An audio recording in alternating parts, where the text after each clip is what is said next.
kita mulai membahas tentang asbab rizqi, yaitu sebab-sebab Allah turunkan keberkahan rezeki. Dan kita sudah bahas satu, yaitu al-istighfar wa taubah.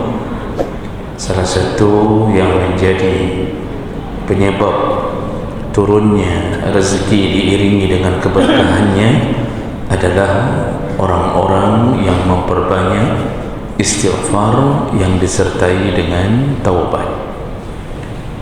Dan itu sudah kita bacakan ayat, yaitu surat Nuh dan surat Hud, yang Allah Subhanahu wa ta'ala menyebutkan bahawa orang-orang yang beristighfar kepada Allah, maka selain Allah beri ampunan, maka Allah turunkan hujan yang menjadi penyebab rezekinya. Lalu kemudian Allah Subhanahu wa ta'ala memperbanyak hartanya, wa yumdidukum bi amwal. Lalu kemudian Allah akan memberikan anak bagi yang belum diberi anak oleh Allah. Istighfar salah satu obatnya. Kemudian Allah akan berikan engkau kebun-kebun, dan Allah alirkan sungai-sungai. Jadi semua itu adalah rezeki. Dan ternyata jaminan Allah ini berlaku pada orang-orang yang senang beristighfar, tapi istighfarnya adalah istighfar yang disertai dengan keinginan untuk bertaubat. Jadi ini janji Allah dan Nabi melalui hadis-hadis yang lain. Maka jemaah melakukan Allah, kalau mau rezeki kita mengalir dengan lancar, perbanyaklah istighfar, bertaubatlah kepada Allah. Jadi jangan sampai buka kedai untuk jualan tapi tak pernah taubat. Kedainya tak pernah tutup, pemiliknya tak pernah taubat. Azan berbunyi, dia tak salat, tapi dia berharap keberkahan. Padahal yang model beginilah, walaupun nampaknya laku tapi tak berkah. Peng tak mau maju, yang gada-gada aja. Wang masuk banyak, masalah yang masuk lebih banyak. Makanya salah satu penyebab berkahnya rezeki adalah perbanyak istighfar. Saya juga sudah membacakan hadis bahawa Nabi beristighfar setiap hari minimal 70 kali, dan rata-rata Rasulullah beristighfar 100 kali. Itu Nabi yang tidak ada dosa, yang selayaknya tak perlu memohon ampun, karena beliau dicipta oleh Allah dan ditakdirkan menjadi maksum, yaitu orang yang dijaga dari dosa oleh Allah, tapi tetap istighfar. Kita ini yang berlumuran dosa malah tidak banyak istighfar. Maka selayaknya kalau mau rezeki itu menjadi berkah, perbanyaklah istighfar. Sehari paling kurang 70 ke, menyertai ikut Nabi. Kalau bisa 100 kali, Pak. Dan sebaik-baiknya istighfar adalah sayyidul istighfar, yaitu rajanya atau penghulunya istighfar. Nanti silahkan dihafal penghulunya istighfar. Allahumma anta rabbi la ilaha illa anta khalaqtani wa ana abduka wa ana ala ahdika wa wa'adika mastata'tu a'udzu bika min syarri ma sana'tu abu'u laka bi ni'matika alayya wa abu'u laka, dan seterusnya. Itu dihafal, dibaca. Siapa yang membacanya di pagi hari, kalau meninggal sebelum maghrib, kata Nabi dalam hadis, maka diampunkanlah semua dosa-dosanya. Barang siapa yang membaca di waktu petang atau waktu maghrib, lalu dia meninggal sebelum subuh, maka juga diampunkan dosa-dosanya. Itu perlu jadi amalan rutin, Bapak Ibu. Oh, hanjit tak mahafal, tak bisa kita hafal istighfar itu, maka bawa kertas, suruh print, suruh print. Tapi dulu kalau saya tidak salah ingat, itu sudah pernah kita bagi Pak di masjid ini, Sayyidul Istighfar, disuruh print, bawa Pak, amalkan itu pagi dan sore, itu hadis Nabi. Maka insya Allah dosa diampunkan, rezeki pun bertambah luas. Baik, itu sekedar pengingat ulang apa yang kita pelajari di pertemuan yang lalu tentang penyebab turunnya keberkahan dalam rezeki. Baik, berikutnya, apalagi amalan yang menyebabkan rezeki itu menjadi berkah. Kenapa saya sebutkan menjadi berkah? Karena yang dinilai oleh Allah bukan jumlah rezekinya. Karena kalau jumlah rezeki, kuota rezeki itu telah ditentukan oleh Allah di dalam jasad kita, tertulis semenjak 120 hari di dalam kandungan. Jadi kalau kita memang ditakdirkan hidup dalam keadaan seumur hidup kita hanya rezeki 100 juta, maka tak lebih, tak kurang, tak lebih. Begitu mencapai 100 juta, datanglah kematian. Jadi misal kita sudah menghabiskan 99,999,999. Sedikit lagi belum kita habiskan menggenapkan 100 juta. Tak akan mati kalau belum sampai 100 juta rezeki kita. Itu kata Nabi SAW, la yamuta nafsun, tidak akan mati seorang hamba hatta yastawfi rizquh, sampai sempurna kuota rezekinya. Maka dia akan meminta sesuatu menjelang sakaratul maut, dia akan meminta sesuatu yang menggenapkan jumlah rezekinya. Begitu takdir Allah kepada kita. Makanya bodoh sekali orang yang hidupnya minta peng sampai tua ke Allah, padahal rezeki telah ditetapkan. Mau bandit, mau kafir, tetap rezeki telah ditetapkan. Orang kafir saja yang tak mengakui Allah diberi rezeki oleh Allah dengan rahmannya, tapi tidak dengan rahimnya. Apa kurangnya orang Israel, Pak? Apa kurang gaji di Israel? Saya punya teman orang Afrika waktu di Mesir, Pak. Orang Niger, orang Niger, bukan Nigeria. Itu setelah selesai di sana, dia sempat kerja di Israel, Pak. Dan gajinya puluhan juta, Pak. Besar itu gaji di Israel itu. Mereka membantai hamba Allah, tapi Allah tetap kirimkan rezeki. Ini adalah karakteristik rezeki. Tapi rezeki bagi mereka cukup di dunia. Di akhirat Allah hancurkan hidupnya selama-lama di dalam neraka. Kita yang beriman dibulak-balik oleh Allah dalam gelombang, tapi rezeki tidak berubah.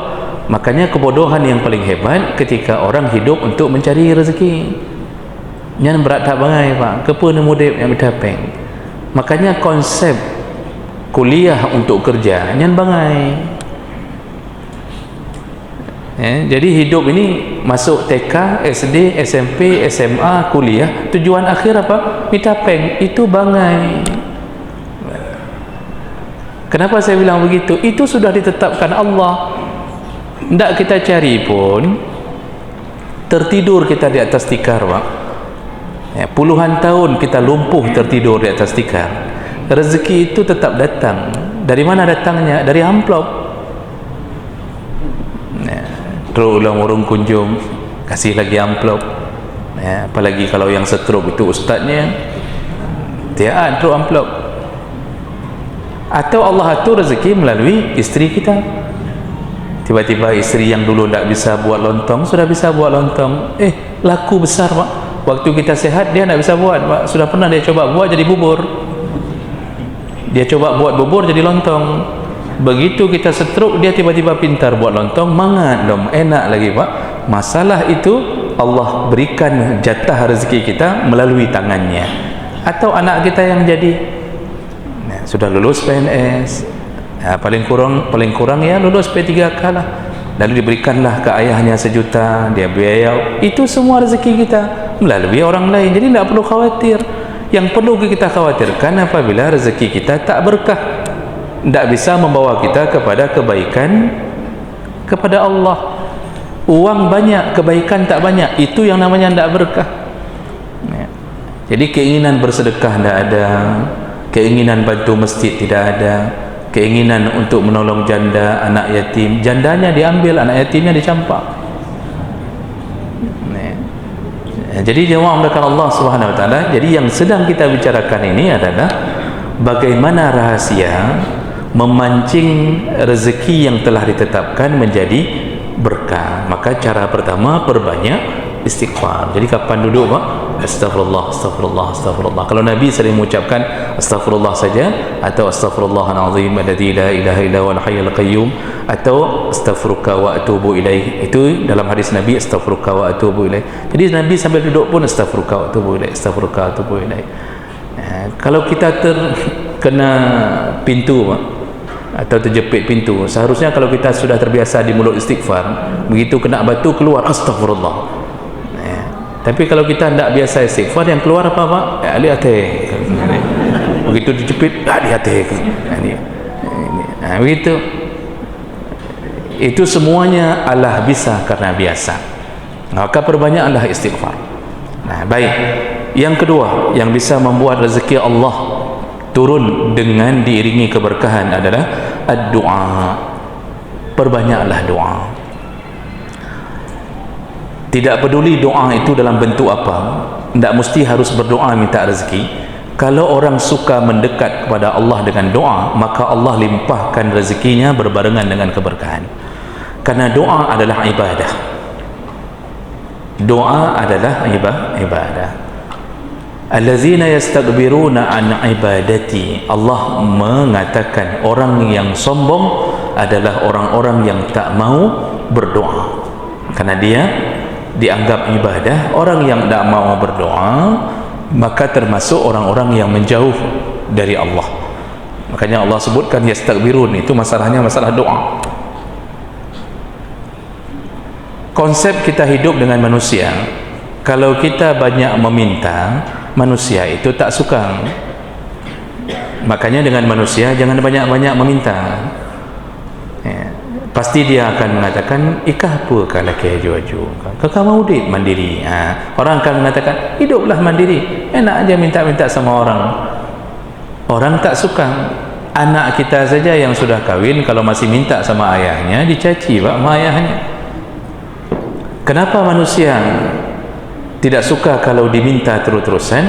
Karena manusia bukan al-ghani. Manusia tidak punya sifat maha kaya. Yang sudah kaya pun selalu merasa tak kaya. Itu sifat manusia Pak. Malah makin kaya makin merasa miskin. Yang sudah kaya seharusnya kan duduk-duduk Pak. Duduk itu seharusnya nikmati, buat ayunan di belakang rumah, ayun-ayun sama istri kan. Sekali dia ayun sama istri jatuh ke jurang. Memang rencana istri sudah lama begitu. Tapi orang kaya itu kan begitu, duduk baca Quran, kemudian dengar ceramah di televisi boleh, kemudian salat-salat duha sambil menunggu datangnya maut.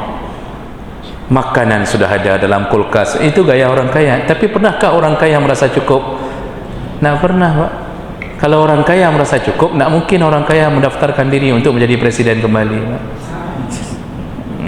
Tak mungkin.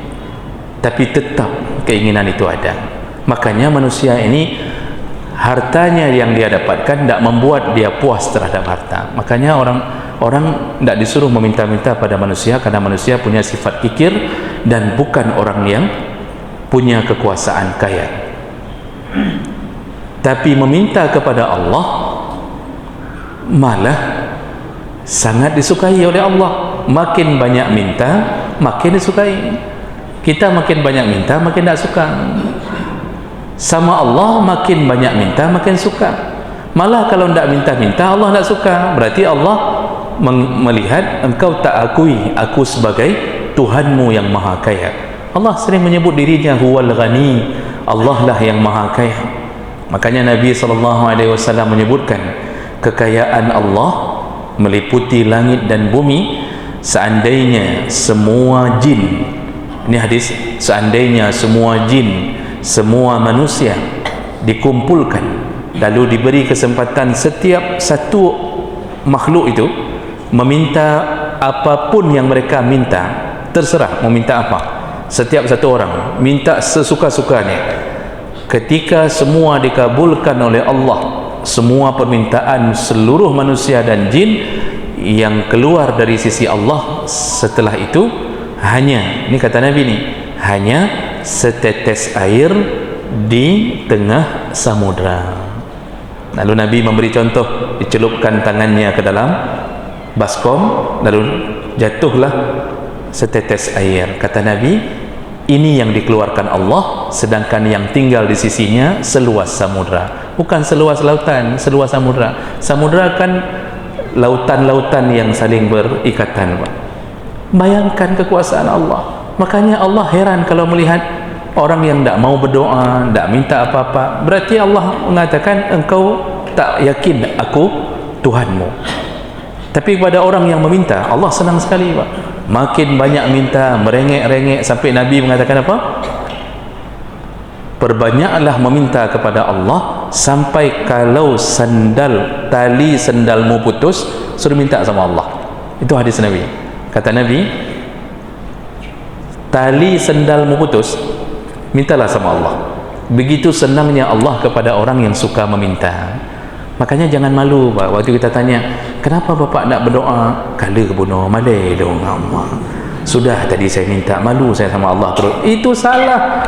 Malah setiap waktu sebelum solat minta. Karena kan waktu istijabah doa salah satunya antara azan dan iqamah. Walaupun tak angkat tangan tak apa-apa, mulut meminta, ya Allah, ya Allah, begini. Lapor semua sama Allah. Minta apapun.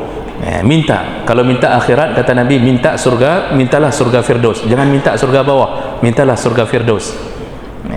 Habis salat doa lagi, sambil pulang doa lagi, kemudian di motor doa lagi. Apakah Allah akan mengatakan tia'at kah doa? Apakah begitu? Kata Allah, enggak. Allah malah suka, ini hambaku, dia tahu siapa Tuhannya dan dia tahu kepada siapa dia meminta. Makanya salah satu penyebab Allah sayang, suka berdoa, dan doa itu ternyata yang bisa memulihkan keadaan rezeki dan memberi keberkahan rezeki. Salah satu contoh hadis, hadis riwayat Abu Daud dari Abu Sa'id Al-Khudri radhiyallahu anhu, qala dakhala Rasulullah sallallahu alaihi wasallam yauma zata yaum al-masjid. Jadi pada suatu hari Rasulullah masuk ke masjid, fa iza huwa birajulin minal ansar. Di dalam masjid itu ada seseorang dari kaum Ansar sudah berada di masjid. Yuqalu lahu Abu Umamah. Orang itu dikenal dengan Abu Umamah. Faqal, lalu Rasulullah berkata, ya Aba Umamah, wahai Abu Umamah, mali araka jalisan fil masjid fi ghairi waqti salah. Kenapa aku melihatmu selalu di masjid di luar waktu salat? Jadi maksud Nabi, igadang pekan tabi-tabi di masjid. Ini pertanyaan ini menunjukkan apa, Pak? Nabi itu tidak selalu di masjid. Kalau tidak, Nabi tidak tanya. Ini Nabi nanya, kamu kok di masjid terus-terusan di luar waktu salat?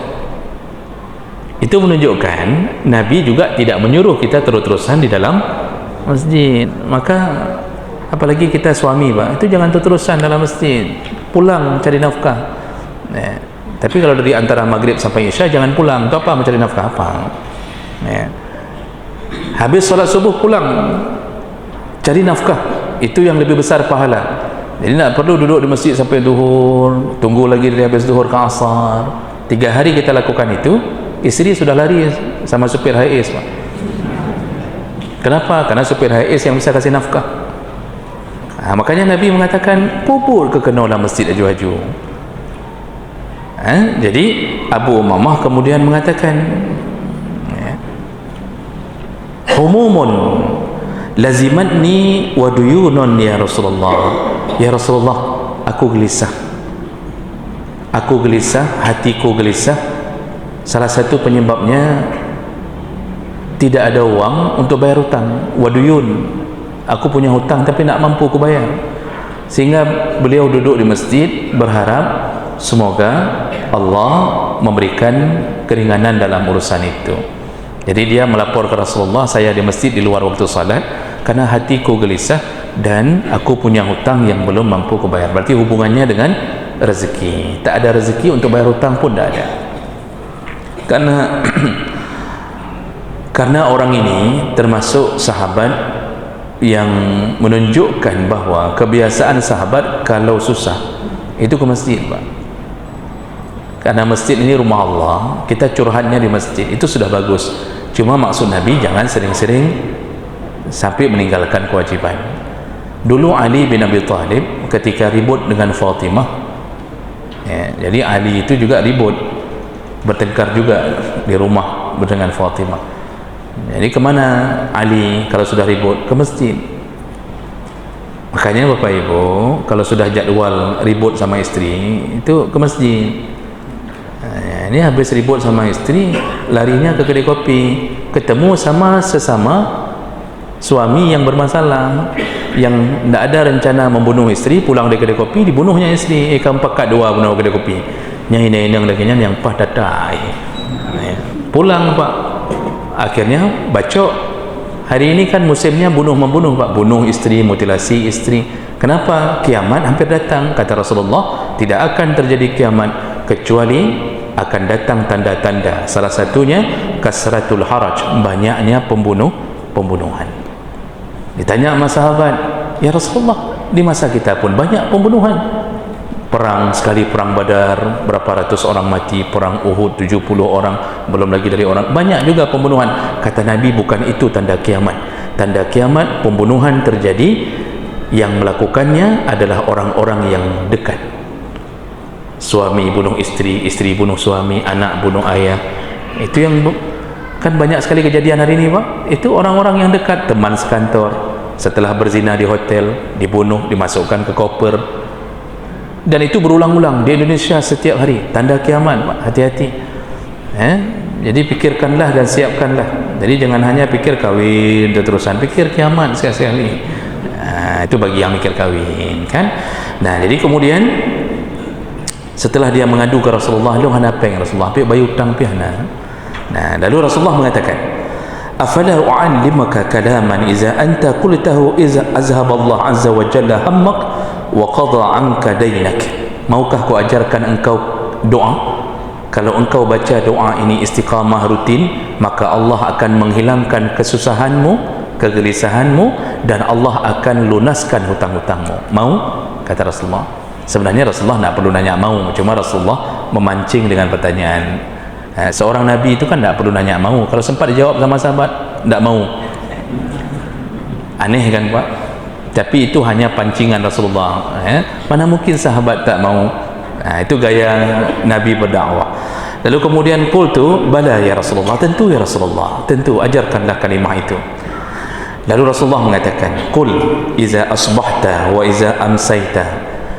Ucapkan doa ini di pagi hari, di sore hari. Ucapkan. Apa doanya? Allahumma inni a'udzubika minal hammi wal hazani wa a'udzubika minal ajazi wal kasali wa a'udzubika minal jubni wal bukhli wa a'udzubika min ghalabatid dain wa qahrir rijal. Apa artinya, Bapak Ibu? Nabi mengajarkan, a'udzubika minal hammi wal hazan. Ya Allah, aku berlindung kepadamu dari kegelisahan hidup.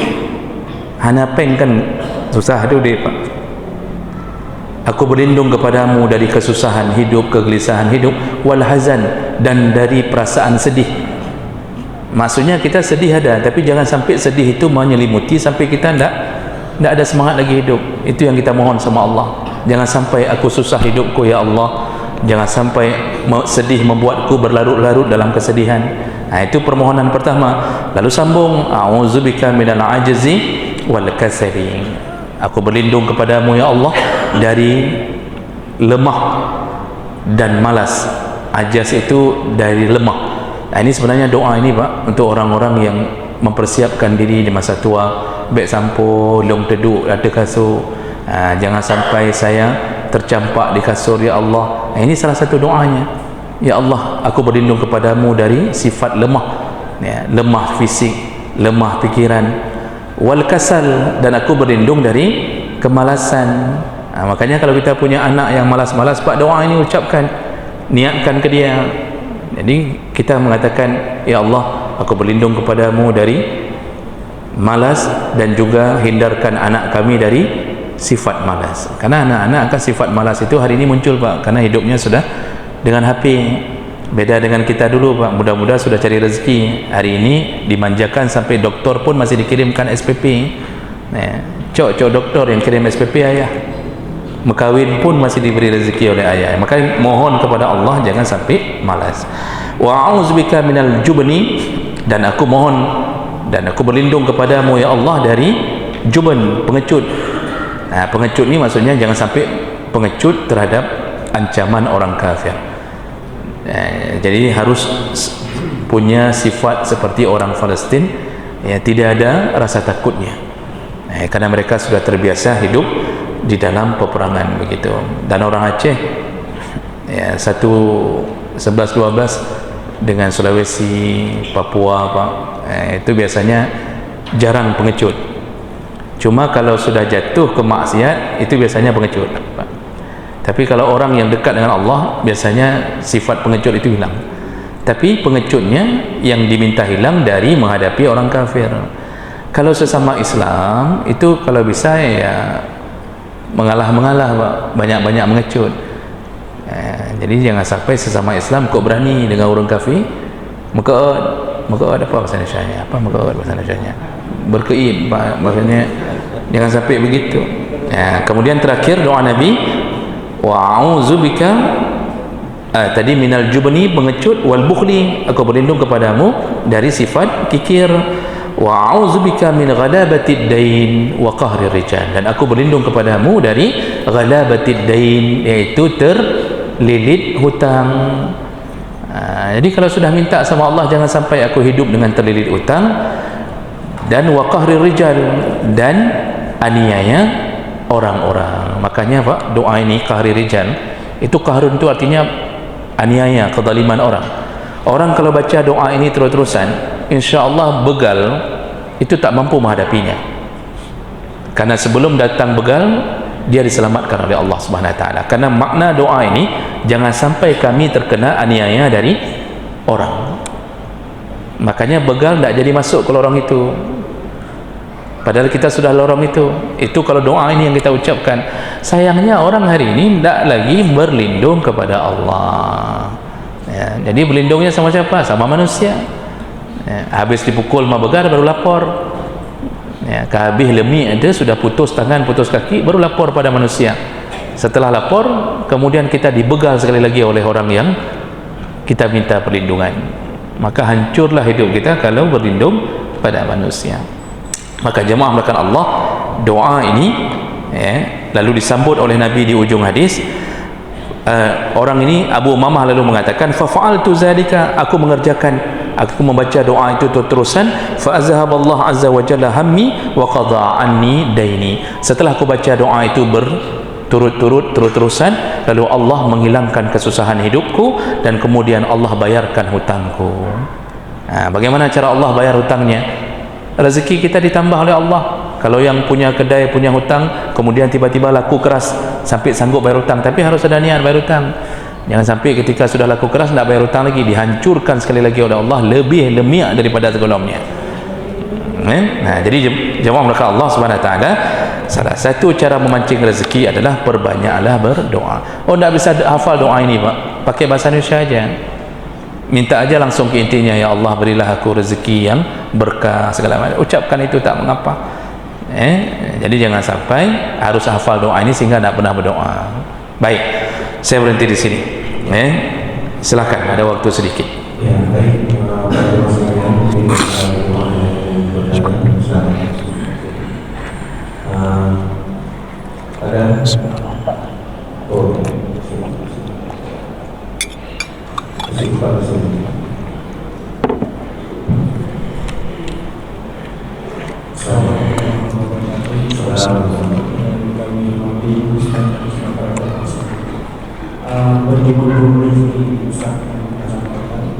Salah satunya karena itu rezeki dari kami kita tunggu. Tapi anak kadang-kadang juga membuat kita musibah. Banyak anak orang-orang alim tapi tidak ikut ayahnya. Dia malah bandel, lebih bandel daripada anak orang berbuah maksiat. Tapi kadang-kadang anak orang berbuah maksiat lebih alim ya. Itu bagaimana Ustaz? Apakah kalau kita lihat kalau rezeki yang ulama makan ini kita bilang halal, tapi anak bandel, itu yang pertama Ustaz. Kemudian yang kedua, kalau kita umat muslim atau orang Islam, kita berjabat tangan apalagi dengan orang yang pernah hidayah ini, kita angkat tangan teknik itu dulu. Tapi ke orang kafir bersalam apa diucapkan? Kasih assalamualaikum warahmatullahi wabarakatuh. Assalamualaikum.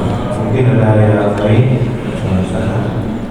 Oh, ada di belakang satu orang.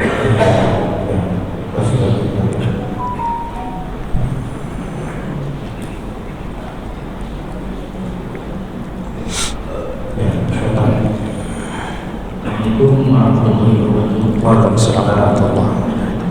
Apakah setiap doa kita harus dibanding dengan sholat? Diterima doa kita tanpa sholat? Yang kedua Ustaz, masalah sama dia ini tanpa diundang mereka hadir, mereka tidak melaksanakan sholat, tapi masalah sama dia, apakah diterima doa yang diucapkan tanpa orang sholat Ustaz? Terima kasih Ustaz. Assalamualaikum warahmatullahi wabarakatuh. Assalamualaikum warahmatullahi wabarakatuh. Baik. Yang pertama, pertanyaan tentang anak adalah rezeki dari Allah. Bagaimana kondisi ketika ada orang yang saleh, alim malah diberi anak yang ahli maksiat, atau kebalikannya orang yang maksiat malah diberi anak yang saleh?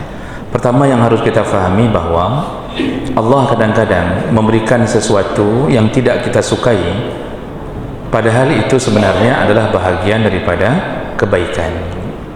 Wa asa an takrahu syai'an wa huwa khairul lakum. Engkau membenci sesuatu padahal itu baik bagimu. Wa asa an tuhibbu syai'an wa huwa syarrul lakum. Engkau mencintai sesuatu padahal itu tak baik bagimu. Jadi yang tahu hakikatnya adalah Allah.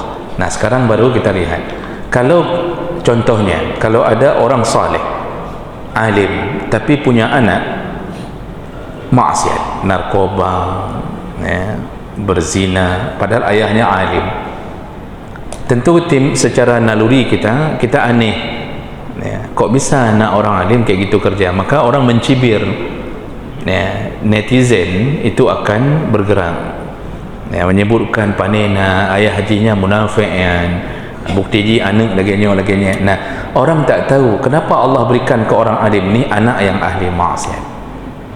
Untuk mengujinya, yang pertama bisa jadi Allah menguji engkau jangan sombong dengan kealimanmu, karena hidayah dari Allah bukan darimu.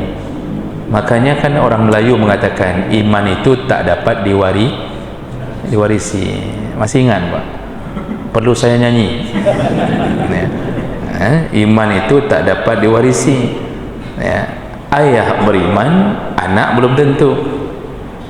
Jadi Allah berikan ujian. Pertama, hilangkan kesombongan. Jangan mengira kalau engkau saleh engkau akan dapat jatah semuanya saleh.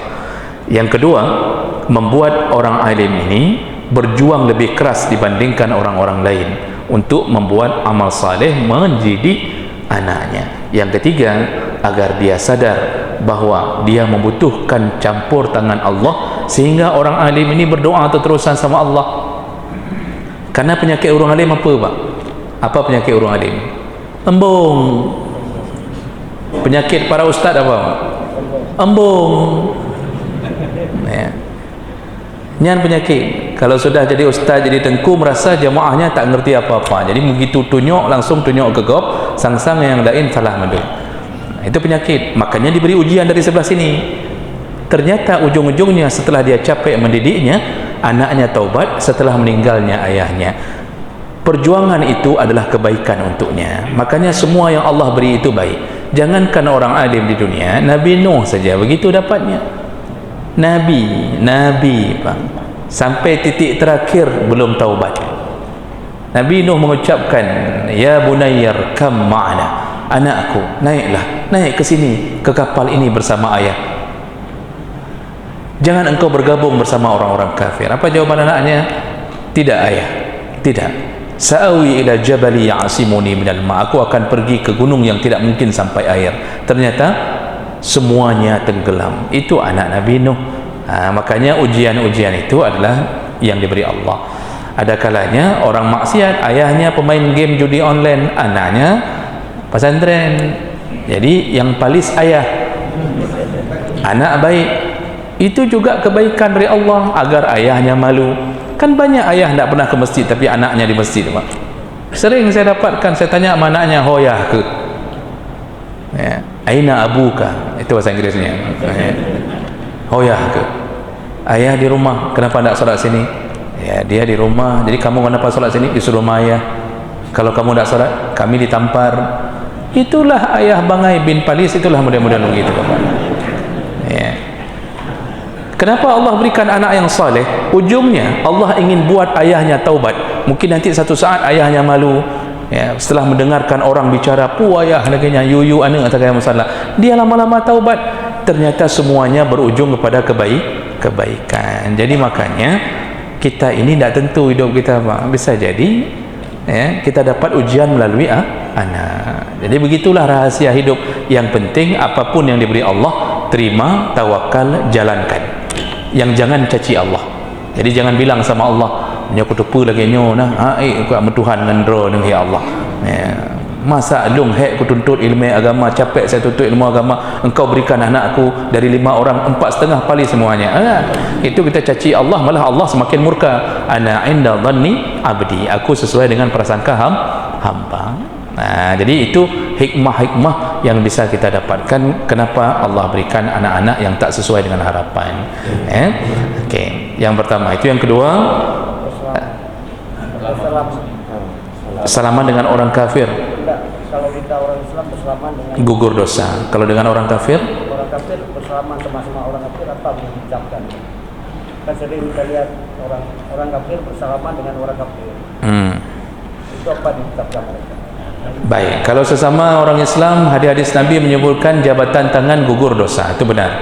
Ya, sebagaimana gugurnya dedaunan. Jadi kita Pak gitu salaman penuh dengan cinta, engkau orang Islam, saya orang Islam, kita satu Tuhan, gugur dosa.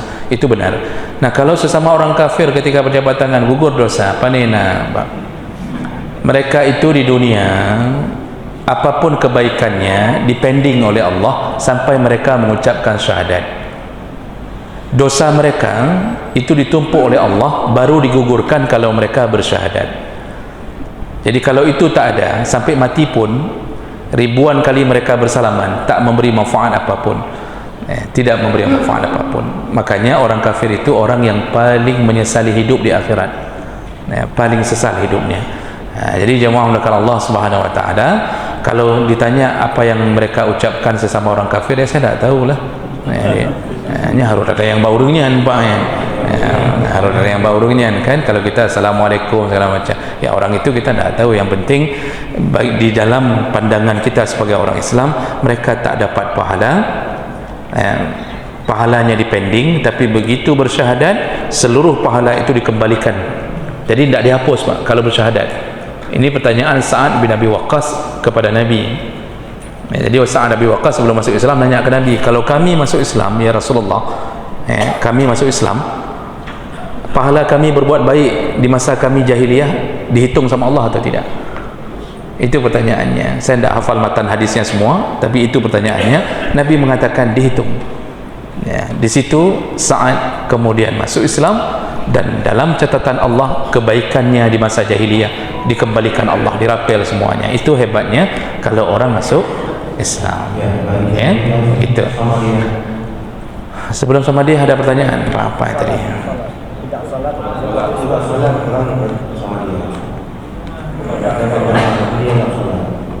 Apakah ada hubungan antara salat dengan berdoa?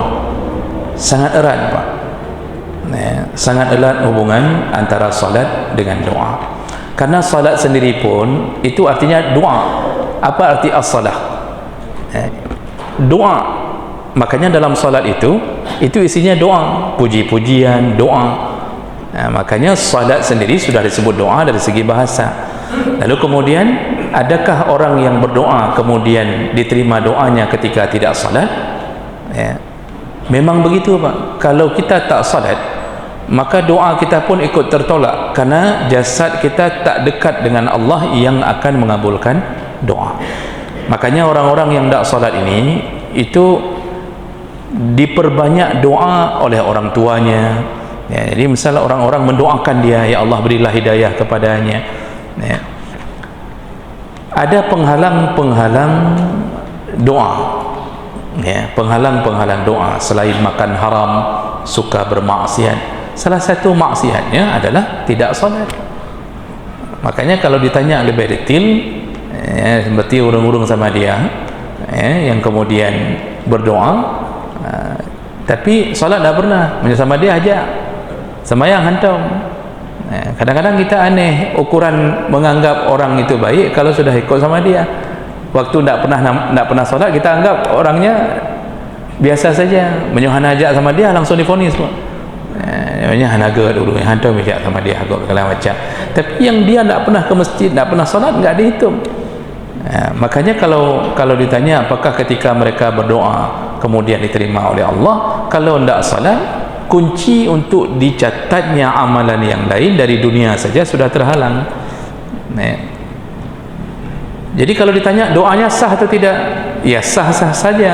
Sama pertanyaan seperti orang yang puasa Ramadan tapi tidak salat, puasanya sah tidak? Sah. Diterima tidak? Tidak. Kenapa? Karena Allah, Nabi mengatakan barang siapa yang tidak meninggalkan kalimah yang buruk dan amal yang buruk, maka tidak usah puasa saja, kata Allah. Berarti siapa yang tidak salat, sebagusnya dia tidak diterima puasanya. Begitulah berlaku pada semua amal yang lain. Jadi dengan begitu, Pak, kita tahu doa kita sia-sia di saat kita malah bermaksiat dengan tidak salat kepada Allah Subhanahu wa taala. Baik, kira-kira begitu. InsyaAllah kita sambung kembali di pertemuan yang akan datang. Kita tutup dengan kafarah majlis. Subhanakallahumma bihamdik, asyhadu an la ilaha illa anta, astaghfiruka wa atubu ilaik. Wassalamualaikum warahmatullahi wabarakatuh. Waalaikumsalam.